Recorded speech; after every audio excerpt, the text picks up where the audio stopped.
This is Pauline Jennings. Welcome to Musician Talk. Have you heard about the new creative collaboration called Culture Crew? If not, here's the lowdown. Northfield's Public Library, Arts Guild, and Historical Society are thrilled to join forces on a new initiative named Culture Crew that will deliver free and low-cost fun for our entire community and will support creativity in all its forms in the downtown area. They are joining with the Grand Event Center to present Dial M for Murder. The movie is free on the big screen with dinner and drinks available at the Grand on Thursday, March 14th. That's this Thursday. Doors open at 6. I hope to see you there. My guest today is the multi-talented Jennifer Grimm. She started her singing career as a toddler and hasn't stopped since. From commercial voiceovers and tutoring math to songwriting for TV and movies and her albums to parenting to playing live and in the studio, Jennifer is a beautiful force of creativity. She has sung all over the world and at all of the A rooms in the cities. And lucky for us, she will be sharing her passion of music with us right here in Northfield next Sunday. It's time to fill in the details. It's time to talk with Jennifer Grimm.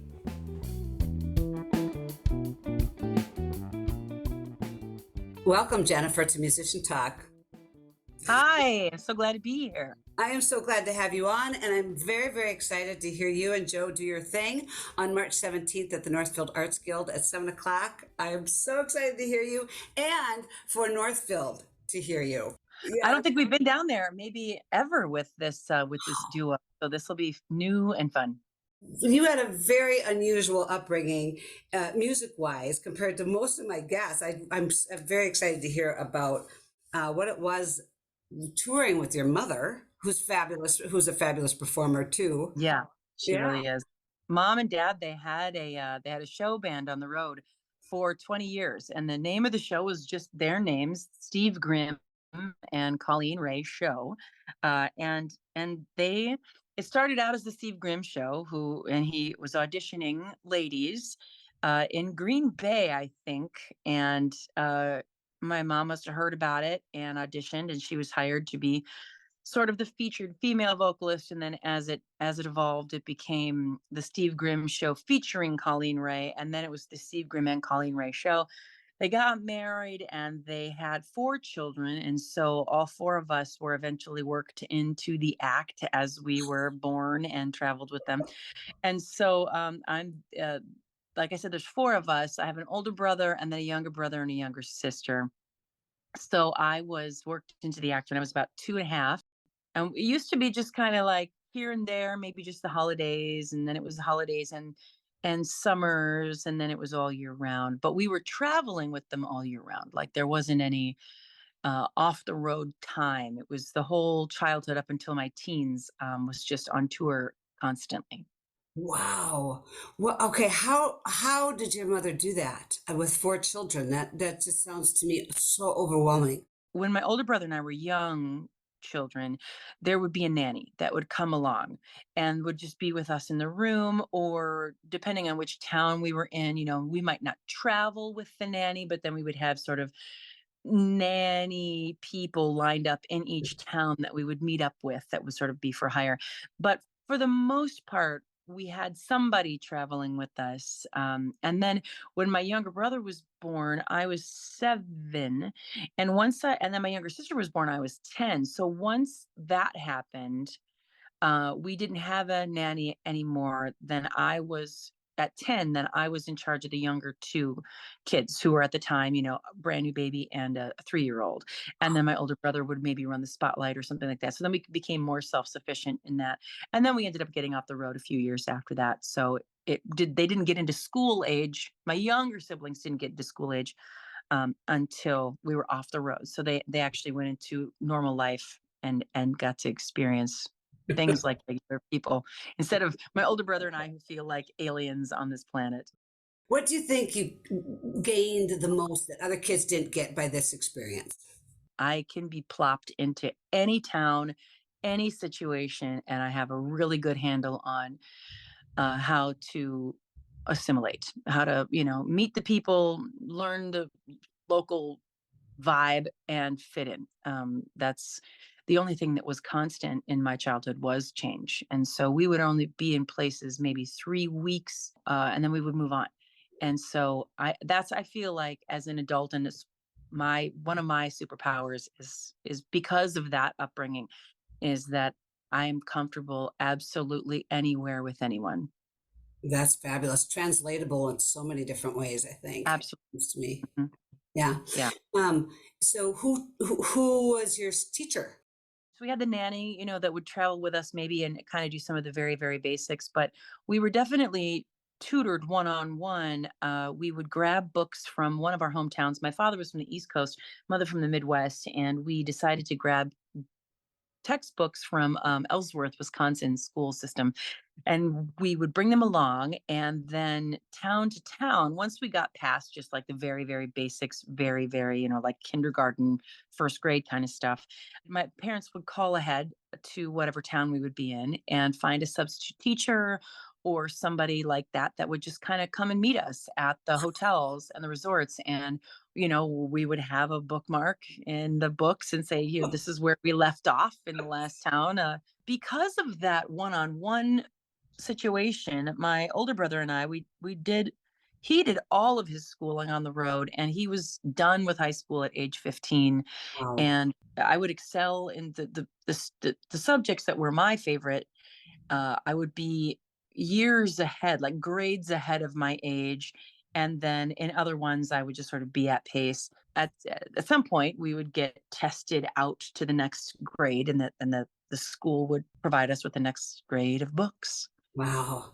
It just sounds like such a logistic kind of nightmare. I'm getting all the little different pieces of where you're going and your gear and all the music stuff. But then you have your kids and the nannies and the teaching and all that. They did a great job. Yeah, I mean, they really did. It felt, of course, for me, it was, all I knew, so it felt very natural. I understood from observation that this was not normal. My dad was the the main entertainer of the show, but my mother was the one who's definitely doing, lining up the rehearsals, figuring out what the medleys were going to be like, coming up with who's going to teach the kids. She was the one who was, the detail oriented manager of everything. There's not that many moving pieces when you're inside of it. You're like, oh, we just need to know where we're Sure. staying, where the food's coming from, who's going to teach the kids, who's watching the kids when we're at the show, are the kids in the show, and good, done, next.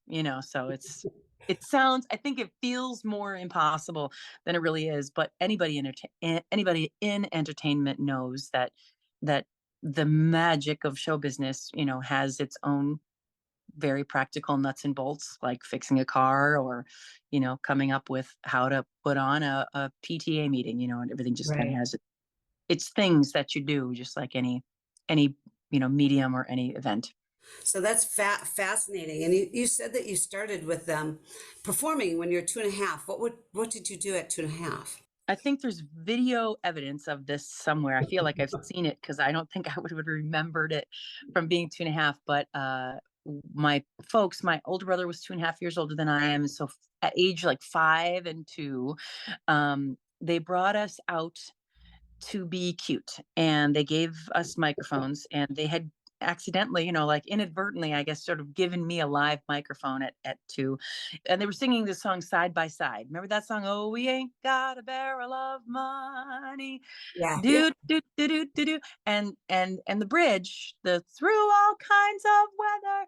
My brother, who was 5, was supposed to be singing that part, and on the video you see when the bridge comes around that the 2-year-old little Jenny just belts out the bridge and steals the part from the 5-year-old, and nobody even knew that I knew the words or that I could sing or anything.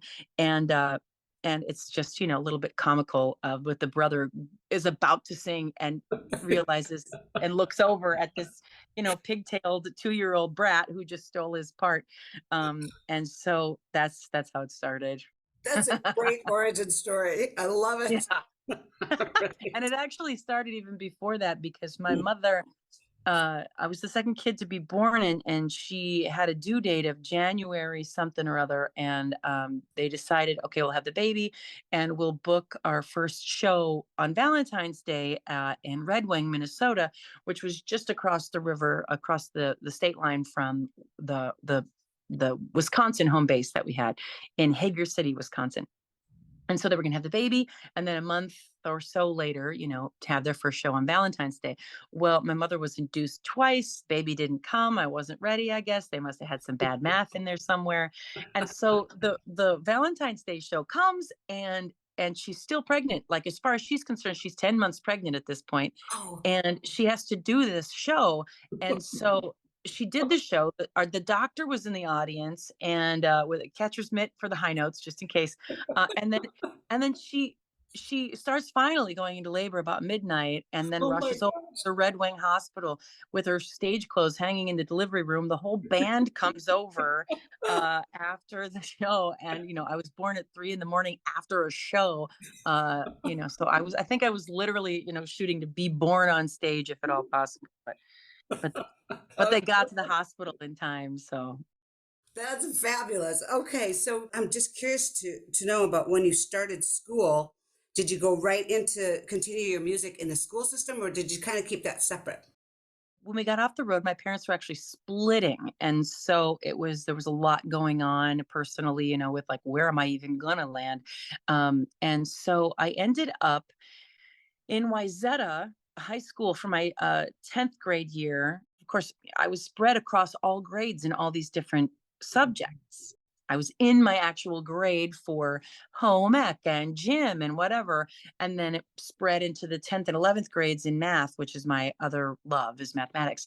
And so I finally got squished into 1 year for 10th grade at Wayzata, and then ended up at the Arts High School for 11th and 12th grade years, which is now called the Perpich Center for Arts Education in Golden Valley, Minnesota. And so I did end up awesomely finding a very strange hybrid between what I knew, which was complete creative art situation, and then the regular life where you have to go to school and be somewhere every day and figure out how to behave like a normal human. And so it was a wonderful hybrid for me. I lived on campus there. So in that personal realm of my parents splitting, it was also perfect because sort of can't really choose between a parent at that point. And so I lived on campus because it's a statewide school. People audition from all over the state.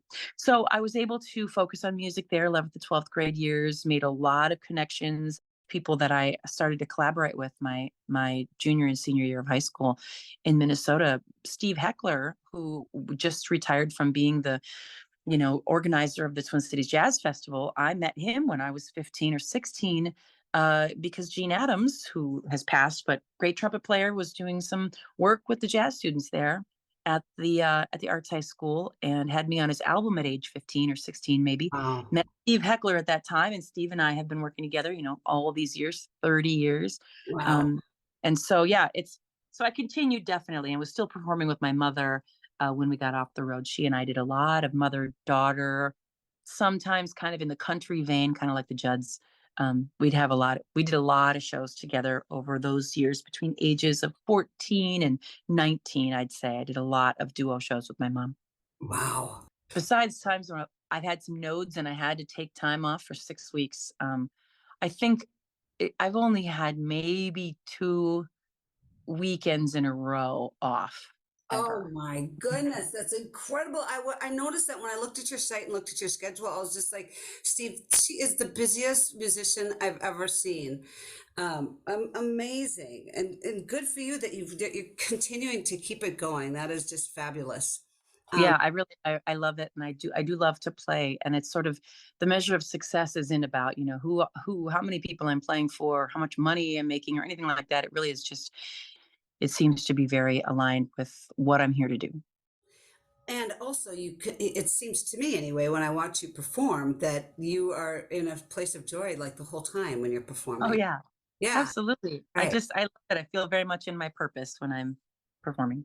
I find so much joy in that cycle of energy with the audience, and I think the inhibition, especially just being female, first of all, and then also most of my I've been a plus size female, there's a certain confidence that comes with me being on stage that I hear back from people, and I see it on women's especially faces, that there's a certain liberation that happens for other women when they see somebody who is just very comfortable with being vulnerable in front of other people.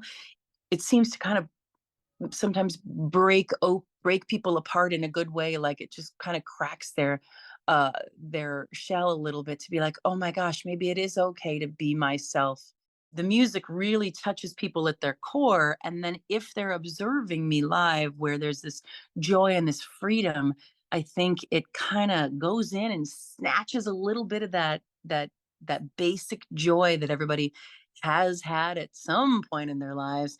It kind of goes in, grabs it, and brings it a little closer to the surface, even if it gets smashed down, by the patriarchy or the man the next day. At least you have a minute to be like, oh yeah, that's right. I can be happy and vulnerable at the same time. Right. I think And that's strong. crazy. And strong too. Strong, Right? yes, Yes. yes, yes. All right. Well, let's move on to the first song because we have to, and we could talk about this stuff forever. But Sure, of course. yes. So this first one is "I've Got You Under My Skin," and I guess my first question is, why did you choose this song to play today? Trying to capture what you do live is always a bit of a bummer because it only captures just a few of the dimensions that the live performance can bring. But I feel like this particular one, this is with my husband playing the guitar, and this is representative of what people are going to hear at the concert that's coming up, which is just percussion and guitar and voice, and that's it. My husband and I have a very passionate relationship, on and off stage, and and this sort of touches a little bit on, you can feel the passion a little bit in the delivery and the treatment that we gave to this song. Usually people think of this song as a snappy swing tune, but we've decided to make it a little more sensual and passionate. Yeah, like samba or something's going on there. Yeah, the little bossa kind of, Bossa, bossa. there it is. Yes, Mhm. yes, and that always makes you think a little bit of dancing really close and sexy. Yeah, Yeah. yeah. So let's take a listen to "I've Got You Under My Skin" featuring Jennifer Grimm as a vocalist and Greg Schutte on percussion and Joe Cruz on guitar. And here it is.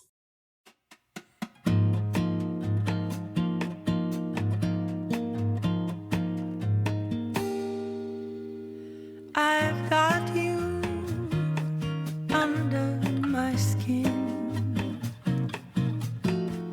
I've got you deep in the heart of me.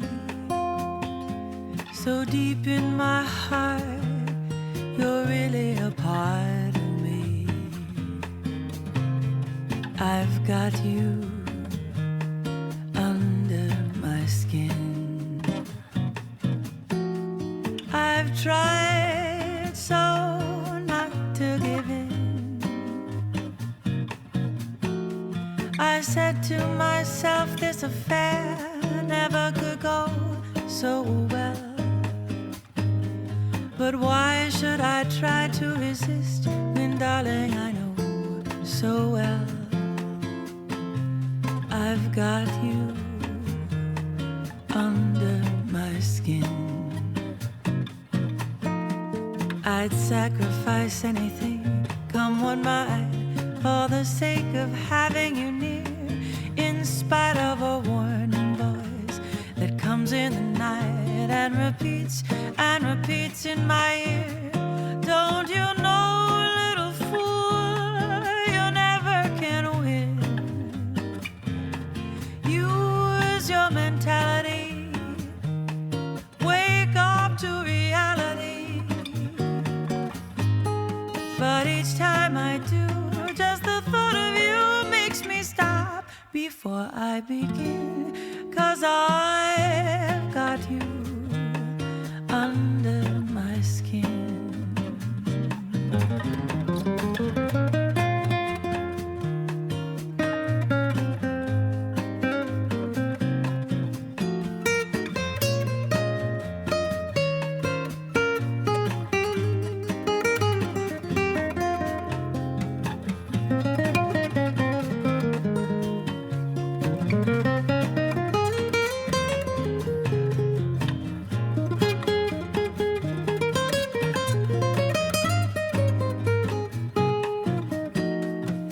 I'd sacrifice anything, come what might, for the sake of having you near.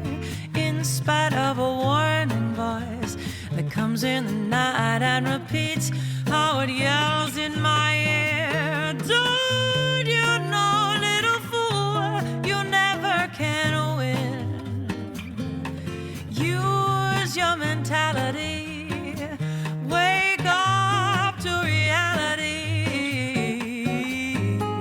But each time I do, just the thought of you makes me stop before I begin. 'Cause I've got you under my skin. I've got you under my skin. I've got you under my skin.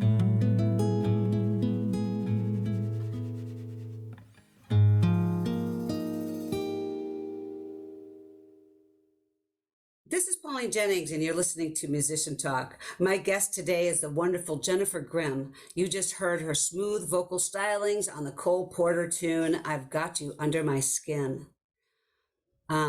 Okay, your voice is like crystal clear and so smooth. Thank you. You're welcome.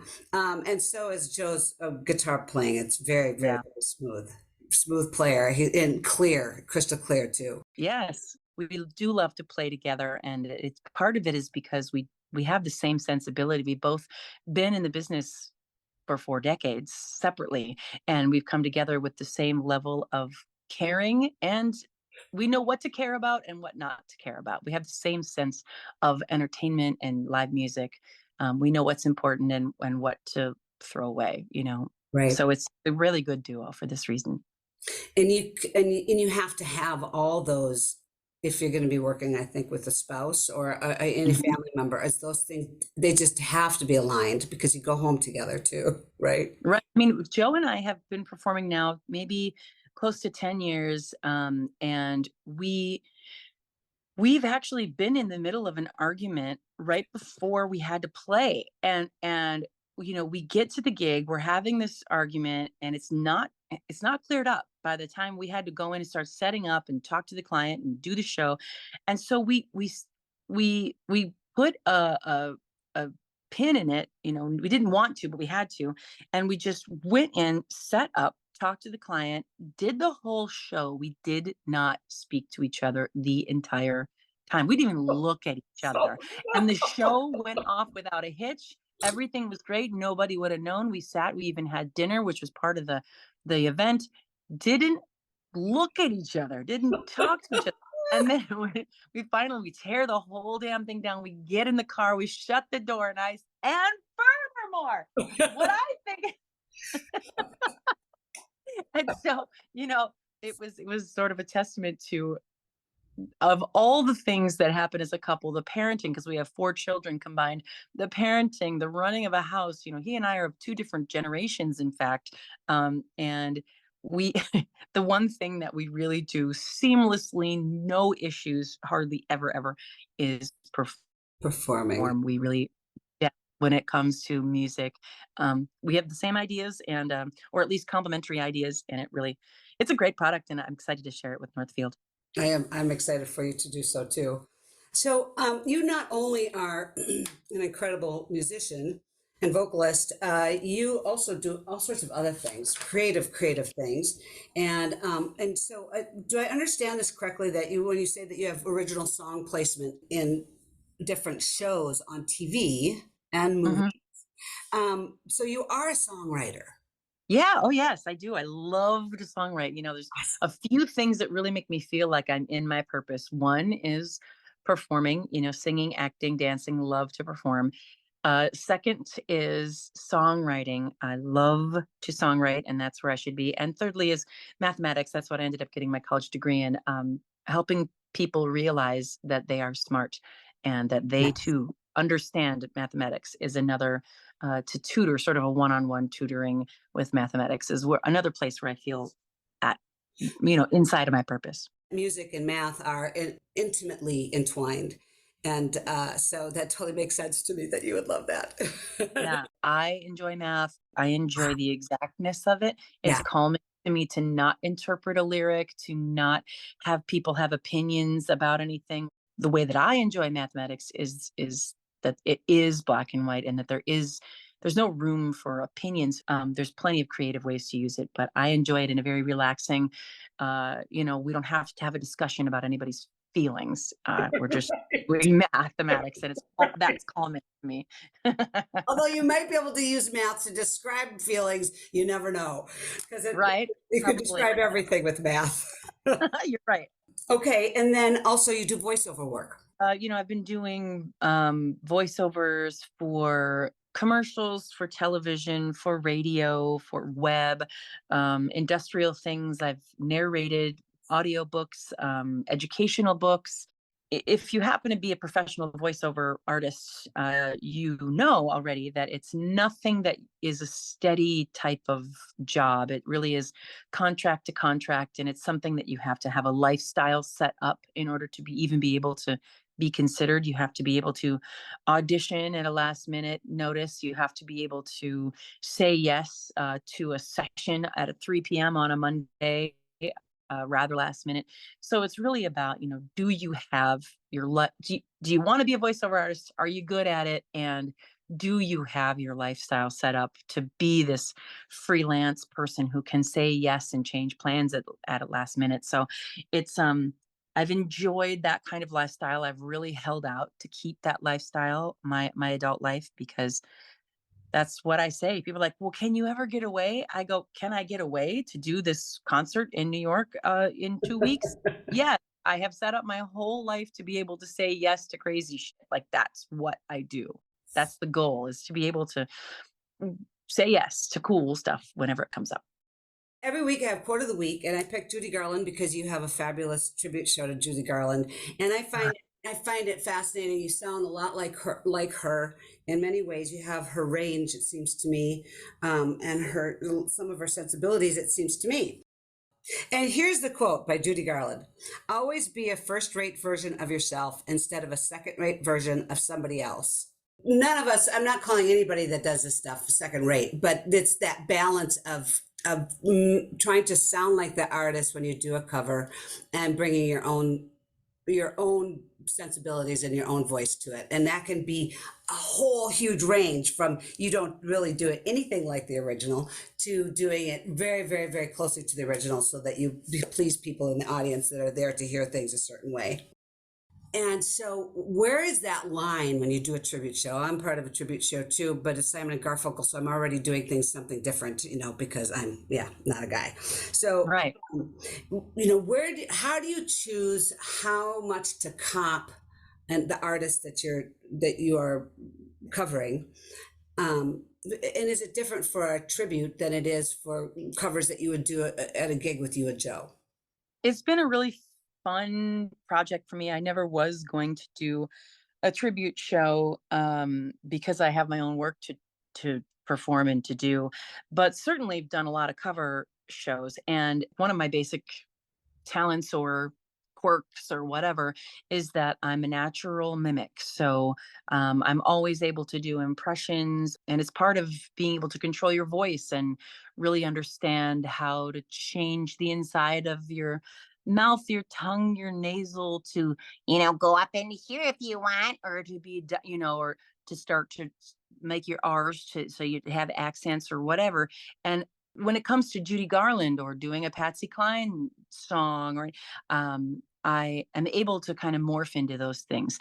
And for the Judy show, it's been fun to relax myself into that style, that very, very large sound of singing, sort of in tune with the old vaudeville sound where you may or may not have, and most likely you don't have any amplification at all. You're just Right. singing to the rafters with all that you've got. And what I found, which was interesting, I found this to be true when I had to sing the role of Mama Rose in Gypsy in college.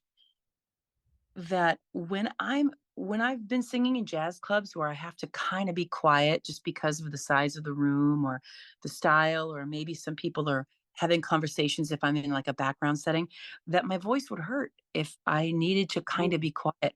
And then when I sang Mama Rose and I got to sing full throttle, full vibrato, and there wasn't anything else to do but that, I couldn't believe how loud and the length, like the stamina that I had with absolutely no pain, no strain. And so this fit of this Judy Garland stuff is it's a perfect match for my vibrato, my strength, the strength of my voice at this age and stage, and of course my sensibilities of loving this old jazz pop, vocal jazz, semi theatrical genre. It's just absolutely my happy place. And so when I do the show, I do what I call I turn up the Judy a little bit. So I definitely throw all my tongue in the back of my throat a little bit to make some of those like you can hear it when I sing. And I love to do it because I think it sounds pretty and I can do it. And for those people who are fans of Judy, they're like, "What?"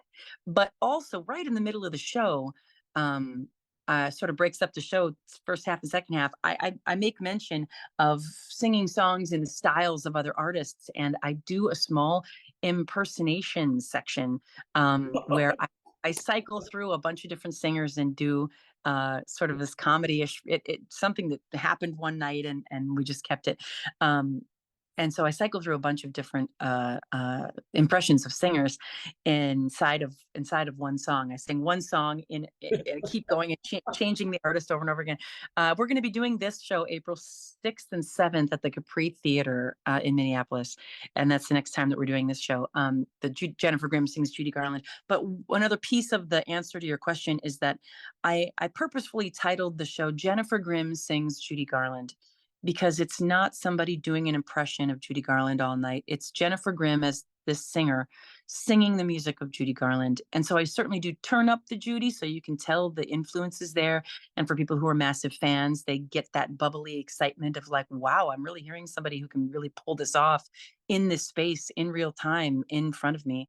I'm telling some stories of Judy Garland, but I'm also telling some stories about this other JG, Jennifer Grimm, who happens to be right here, and let the people know who I am as an artist. So sort of a vehicle of letting people enjoy Judy as much as I do, but also letting them know who Jennifer Grimm is. So the artist who's performing doesn't get lost in the artistry and the tributeness of the show.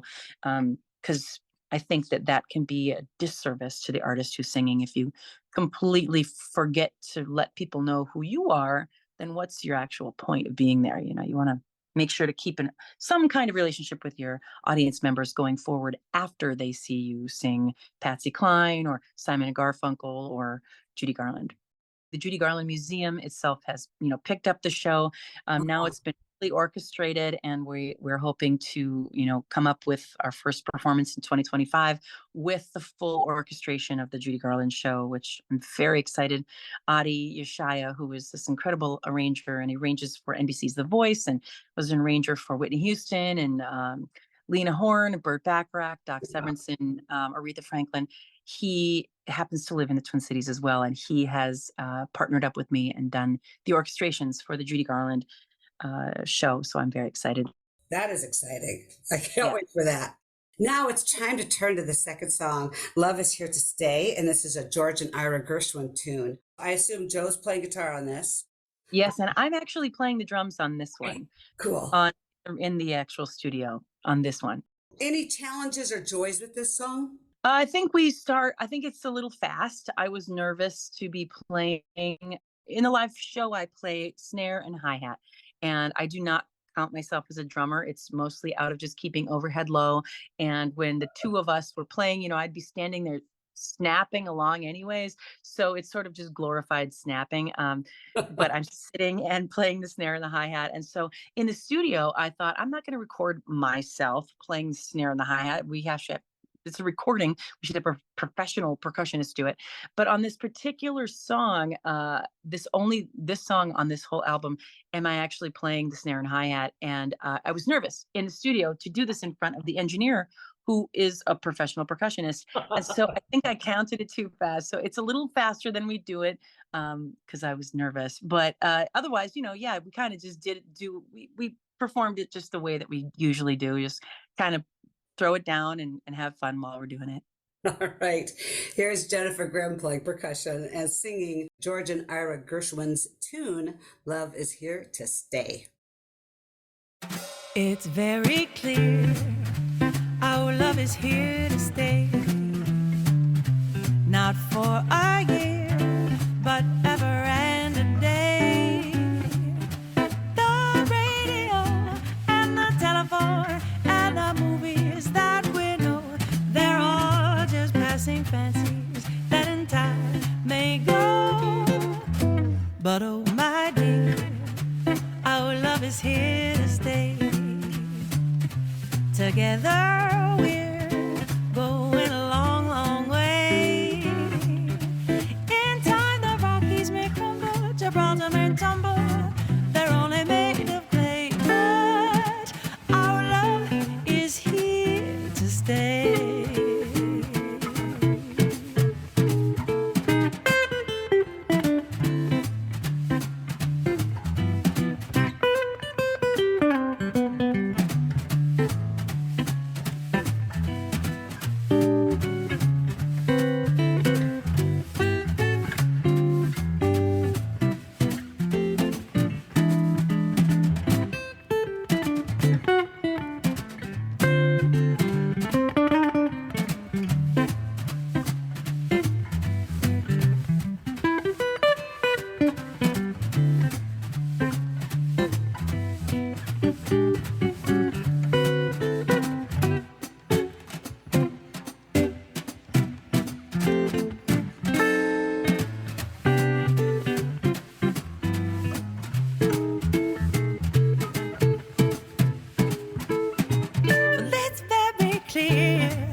This is Musician Talk, and I'm your host, Pauline Jennings. Today's guest is Jennifer Grimm, and you just heard her effortless and playful version of Love is Here to Stay. And I say playful because, gosh, you could hear your smile so much of that song. I just love it. And again, it's so clear, and the solos are so just perfectly and tastily done. I want to right now, so we don't forget, tell people where they can find this album. You can find this album streaming anywhere, and you wouldn't necessarily search Jennifer Grimm. This particular album is just this is my husband and me, and we go underneath the name Grimm and Cruz. Cruz is spelled C-R-U-Z.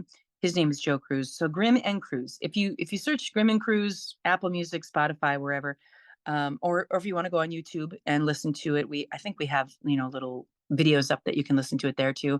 So you can find it there. If you want to hear my original music and you want to hear the stuff that I've written and some of the songs that have been placed in different television shows, that you would search underneath Jennifer Grimm, and you could stream all of that as well. If you want to get a physical album, you basically have to come to a show. If you want to get a CD or basically if you want to get a CD, you'd come see us live or contact me directly, and CD stands for compact disc, for those of you who aren't familiar.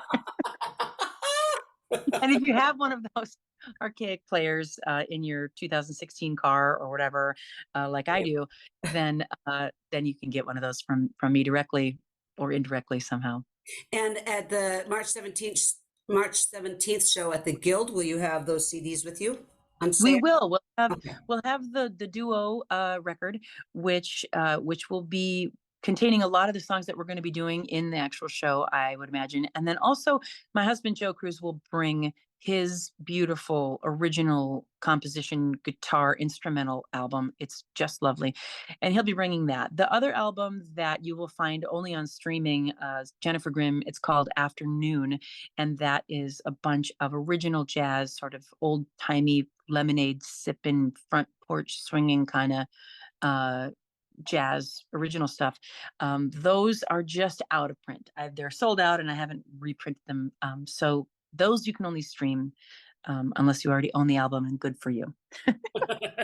So we're getting running out of time here, and I usually have a section called Best Gig, Worst Gig. I'm sure you've had so many fabulous gigs. Was there anyone that you want to tell us about today? You had mentioned that you might ask this question, and I really, really had to think about it because, I'm 46 now, so I've been gigging for 44 years. I'm like, what in the heck? Best gig, Right, worst gig. right. Best gig, though, really, I would say is June of 2022, I think.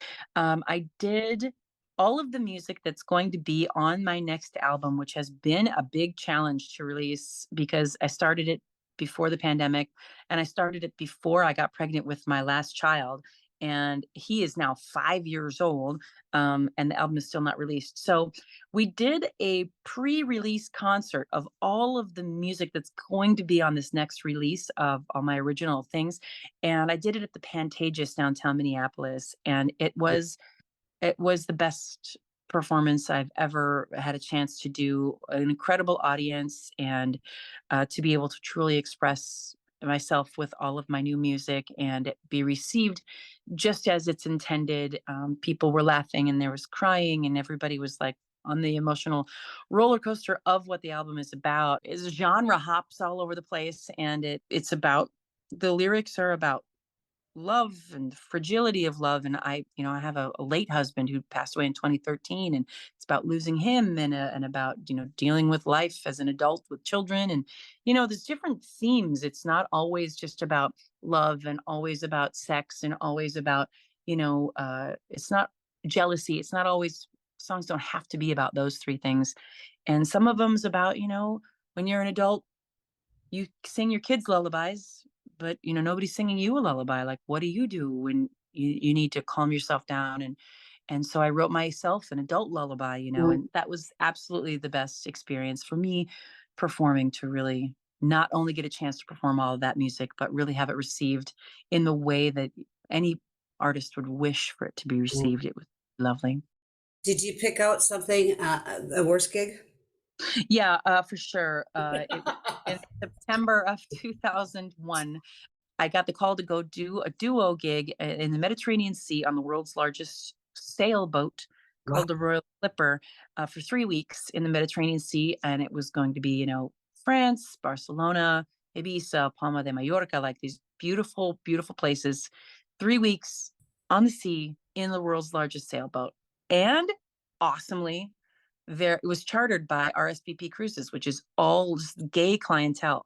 So it was very party atmosphere. Everybody loved music. Everybody was in the arts. It was just super duper fun. Yeah. But the first week, smooth sailing, was 3 weeks long. First week, smooth sailing, got to see all the places, had a wonderful time. Second and third week, this is the Mediterranean Sea. The wind started kicking up. This is the beginning of September.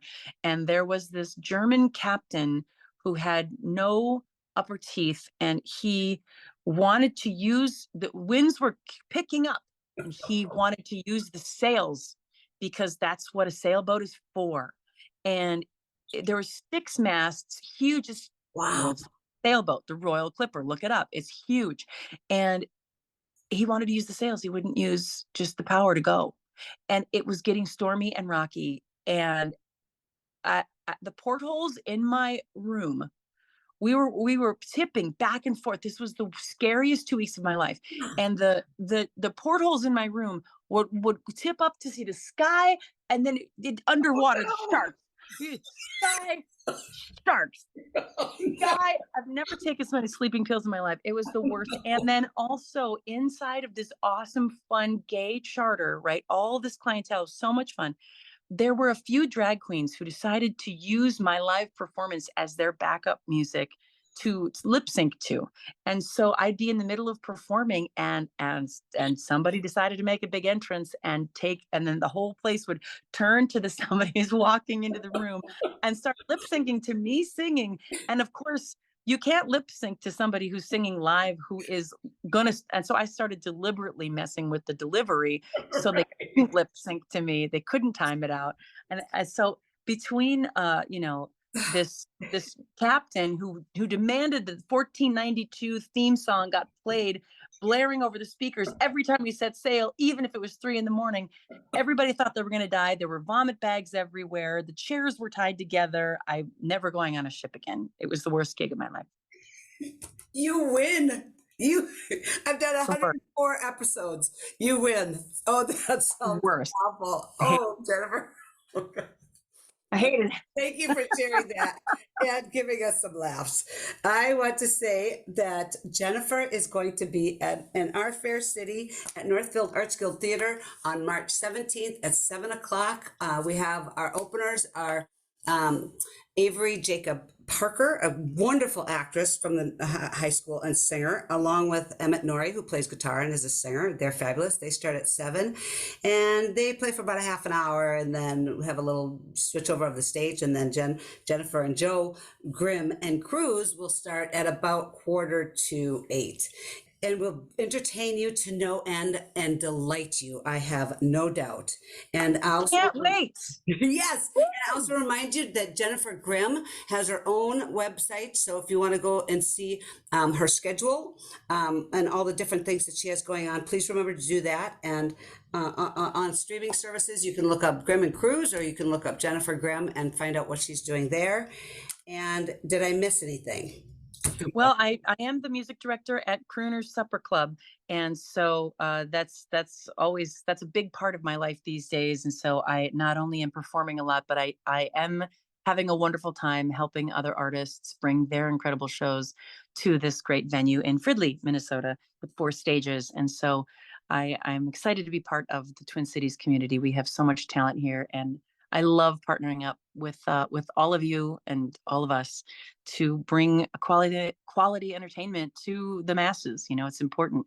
We are the mark of civilization, and we elevate everybody we come in contact with. So let's play. Wow. And we will close it on that. That's perfect. Thank you so much for being on the show with your busy, busy life, with all your gigs and your 4 children. Really appreciate it. Absolutely. My pleasure. And we will see you next Sunday. Yay! Awesome. Take care. Bye-bye. Bye. A big thanks to Jennifer for sharing her voice and musical journey with us today. Thanks always to Wendy Nordquist, radio voice extraordinaire, and to you, dear listener, for tuning in to Musician Talk on the One, KYMN. Have a splendid day.